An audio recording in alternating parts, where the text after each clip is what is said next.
An early morning house fire has left at least one person hospitalized. That fire happened in Robbinsdale at about 1:30 a.m. on Friday. Robbinsdale firefighters say that when they responded to the scene, they saw flames and smoke coming from the second floor of the home on the 4000 block of Unity Avenue North. It took firefighters about 2 hours to get the fire under control. The Robbinsdale fire chief says the home had 3 occupants. One of the occupants is being treated for smoke inhalation and burns. One firefighter was taken to North Memorial for slipping on an icy surface. Investigators have not yet determined the cause of the fire. Meanwhile, firefighters urge residents to make sure their hydrants are clear of snow. That was not a problem during this fire. The Brooklyn Park Police Department recently swore in a new round of officers. However, one cadet who should have been sworn in will have to wait. Reporter Sonia Goins shows us what's behind the holdup. That I will support the Constitution of the United States. Several officers raised their hands and took the oath of office Thursday afternoon. And faithfully discharge the duties. Cadet Paul Clement should be graduating with his class. Unfortunately, we won't be able to swear you in today. He did everything necessary to become a police officer. It's a little bit sad to see everyone else moving forward. Clement graduated with an associate's degree in law enforcement from North Hennepin, and he went through 8 months of training. It's not fun getting tased and pepper spray, and there's a lot of physical activities involved, and also a lot of information to take in and a lot of scenario based. But the determined police cadet will have to wait a little while longer to put on a police badge while he waits for U.S. immigration officials to finish their work. I'm waiting for my interview, and then once I take the interview, and then after that process, it's a swearing-in ceremony, and then I'll become an official U.S. citizen. Clement was born in Monrovia, Liberia, and came to the United States in 1994. He has a wife and 2 young children. Moved to Brooklyn Park. I really grew up in Brooklyn Park, went to Park Center High School. He's always wanted to be a police officer. My dad was a police officer back home, so that was an initial start. He hopes to make inroads with Brooklyn Park's large Liberian population. Help build bridges between the department and the Liberian community. Officials say it's important to have a police force that mirrors the community. This was, I think, the second most diverse swearing in we've had. So for now, Clement will continue his role as a cadet. He says he doesn't mind waiting a little while longer for his dream job to become a reality. Great way to be involved in the community and pretty much make a difference. In Brooklyn Park, Sonia Goins, CCX News. No ticket, just fix it. That's the tagline for a new program Golden Valley Police rolled out Friday. Instead of writing tickets for vehicle equipment violations like a faulty taillight or broken side mirrors, Golden Valley Police will issue a coupon for $25 off the needed repair. The Golden Valley Crime Prevention Fund covers the cost of the program. Maple Grove's newest member of the police force now has a name. The police department held a naming contest for its new canine, and the overwhelming winner was the name the dog originally had, Rudy. The dog came from Hungary, and the name Rudy means famous wolf. He starts police training with his handler on Monday. A new pizza restaurant is coming soon to Plymouth. Forenza, a fast casual pizza concept, is opening at the site of a former Jamba Juice near Highway 55 and Vicksburg Lane. The Virginia-based franchise prides itself in serving artisan-baked pizza in 3 minutes. Forenza is expected to open in mid-March. This weekend, the cross-community players are telling one of the most powerful stories to come out of World War II. Neil Persley has a sneak peek in today's Weekend Showcase. July 6th, 1942. A few days ago, Father began to talk about going into hiding. I think most people are probably familiar with the story of Anna Frank. The Diary of Anna Frank is a weighty endeavor by the cross-community players. This is what it means to go into hiding. It's a tight little drama that presents a very positive story in a way. One of Anna's most famous quotes is probably that in the end she still believes that all people are good at heart. An adventure, romantic and dangerous at the same time. The vivacious Olivia Denninger plays Anna. She's very spunky and very energetic, which I relate to. I have a lot of energy, I'm very outgoing. So it was easier than a lot of roles I've had to kind of relate to her in that way. The play brings to life Anna's family and the other people that they hid with for 2 years before they were apprehended by the Nazis. Brad Vanass, who plays Anna's father, Otto, has 3 daughters of his own in real life. It's also a story to me about a girl who's coming of age during that time, and you see that, and I think that people resonate with that. What if they get caught? Those last few hours are the most dangerous for a Jew who goes into hiding. A lot of background work went into this. We had to dig up a lot about history.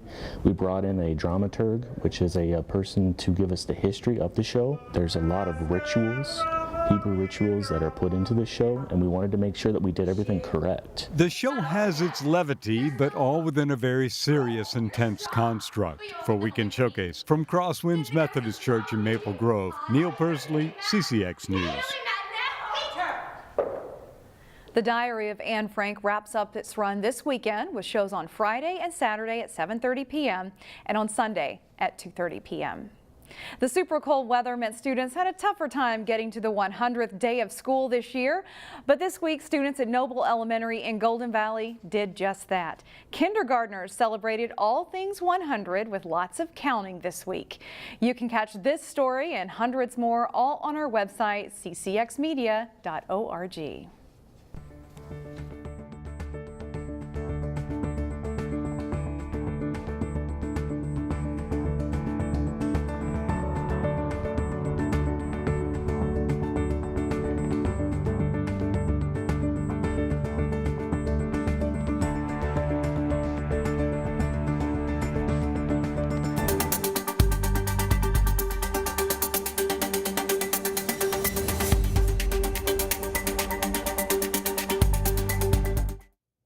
Maple Grove and Blaine split their 2 regular season meetings in boys hockey. The third matchup between the two came in Thursday night's Section 5 AA final. The Crimson trying to end the Bengals' 16-game winning streak. Just 17 seconds into the game, Grove's Sam Jacobs roofs the backhander for a 1-0 Crimson lead. A great start for Maple Grove. Second period, the puck is centered by Blaine's Cole Hansen, and Bryce Brodzinski snaps it home to tie it at 1-1. Same score in the third period. Bengals on the power play. Carson Richels lasers the shot, and it's 2-1 Blaine. Maple Grove trying for the equalizer. Tyler Kostelecki is stopped, and Justin Janicki denied. On the rebound by goalie Joe Daninger. Henry Nelson will step around the Blaine defender and set up Janicki again. Daninger gobbles that one up too. He makes 32 saves. Blaine wins the Section 5 AA title. 2-1 is the final. Team champions were crowned Thursday at the State High School Wrestling Tournament. The individual tournament got underway Friday morning. Highlights from Class 3A first round in blue at 106 pounds. Cal Lundquist of Wayzata throws the cradle on and pins Ladin Ahrens of Tartan. His teammate Cale Swenson seated second at 120. Swenson shoots low, gets the takedown on the way to a 6-1 win over Ryan Boris of Alexandria. At 138 pounds, Gavin Peterson of Maple Grove. In the goggles, he leans back for near fall points against Bryce Bischoff of Lakeville South. Peterson wins 9-3. It's a back and forth battle as Demetrius Patton of Hopkins meets Caden Homey of Wayzata at 160. Patton gets a reversal. He wins 10-8. At 195, Maple Grove's Evan Hull loses a 6-1 lead. Then in overtime, he's taken down by Godswill Pepple of Hastings. Pepple wins 8-6. In orange at 220 pounds, Jagger Shack of Osseo gets a takedown to preserve an 8-5 win over Henry Kansas of Washburn. His teammate Jacob Beisner won by fall at 182. We'll have a recap of the state tournament Monday on our Sports Jam show here on CCX1. Heritage Christian Academy is one of the better small school girls basketball teams in the state. As Jay Wilcox reports, they're hungry for a return visit to the state tournament. It's been a great regular season for the Heritage Christian Academy girls. They're 23-2, and down the stretch posted some big wins, including breaking Maranatha's 117-game MCAA conference winning streak and winning on a buzzer beater on the road against a very good Mountain Iron Buell squad. Yeah, especially because we didn't have as many people there, so like Mountain Iron had a lot of fans cheering for them, and we were able to keep sticking with them even when their fans were really loud and crazy, and we were able to stay calm and beat them with the buzzer beater, so that was fun. Starting with our Maranatha win in the conference championship game, I really felt like our girls really came to battle that night, and although we were down early in the first half, we really did what we needed to do defensively. You know, we played North, beat them by 41, and really played well. went up to the Iron Range, took 2 games from 2 formidable opponents, and the girls are playing really tough right now and peaking, I think, at the right time. Heritage broke through to win the Section 4A tournament to qualify for state for the first time ever last season. Having been through those pressure games will help this time around. I think it'll definitely help knowing we can do it. We've done it before, and knowing how much fun it was, it really motivates us to do it again. Heritage won't be an underdog this postseason. They're the #1 seed in Section 4, and they've been ranked in the top 10 all season. Yeah, we definitely have to say, like, we're not there yet. We have to keep on going. Like, now is the time that we have to play our best.